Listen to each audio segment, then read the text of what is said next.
पामाल drama serial में एक बार फिर से तारीख जा रही है खुद को दोहराने। मलिका को भी वही सब फेस करने पड़ेगा जो कुछ उसकी वालदा को फेस करना पड़ा। मलिका की वालदा ने बेदगी की चादर ओढ़ी है और यही अब मलिका के साथ होने जा रहा है। अस्सलाम वालेकुम नाज़रीन, आप देख रहे हैं मेरा यूट्यूब चैनल और मैं हूं पापा की चुड़ैल। जी तो नाज़रीन, अब तक हम देखते आए हैं कि पामाल ड्रामे में मलिका की ज़िंदगी ब्लैक एंड वाइट शेड्स में आगे बढ़ती जा रही है। बहुत सारे अप्स एंड डाउन्स आए, हस्बैंड के साथ नाराज़गियाँ भी हुई, लेकिन अब तक उनका रिश्ता कंटिन्यू चलता रहा। ड्रामे के शुरू में लगता था जैसे मलिका और रज़ा के दरमियान तलाक हो जाएगी, लेकिन अब ड्रामा जिस ट्रैक पे जा रहा है उसमें मलिका बेवगी को फेस करेगी और रज़ा की डेथ हो जाएगी।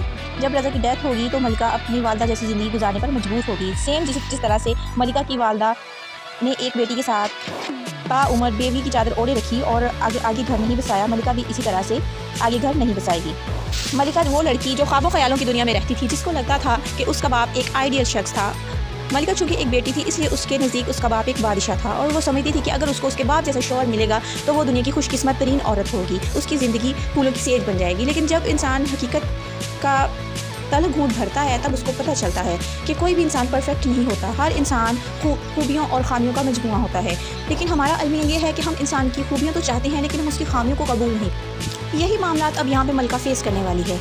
वो उसके लिए रज़ा अपनी खूबियों की वजह से तो काबिल कबूल है, लेकिन वो उसकी ख़ामियों को कबूल नहीं कर पा रही थी। इसके बावजूद जब रज़ा पर बुरा वक़्त आया तो मलिका ने एक अच्छी बीवी की तरह उसका साथ दिया।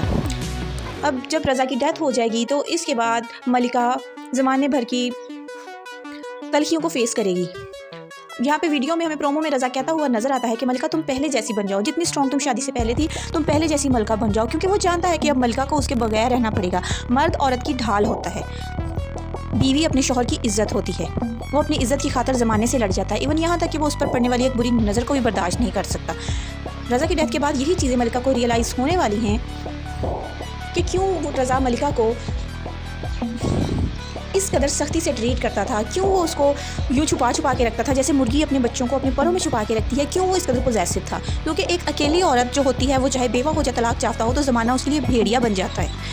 अकेली औरत एक बहुत आसान टारगेट होती है दूसरे लोगों के लिए और ज़माना ऐसी औरत को तरने वाला समझ लेता है।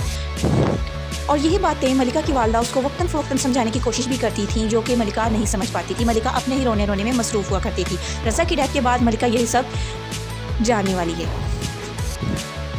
आपको मेरा रिव्यू कैसा लगा? कमेंट में अपनी राय का इजहार ज़रूर कीजिए और इसके साथ ही पापा की चुड़ैल को दीजिए इजाज़त। और हाँ, चैनल को लाइक, शेयर और सब्सक्राइब करना मत भूलिए। अल्लाह हाफ़िज़।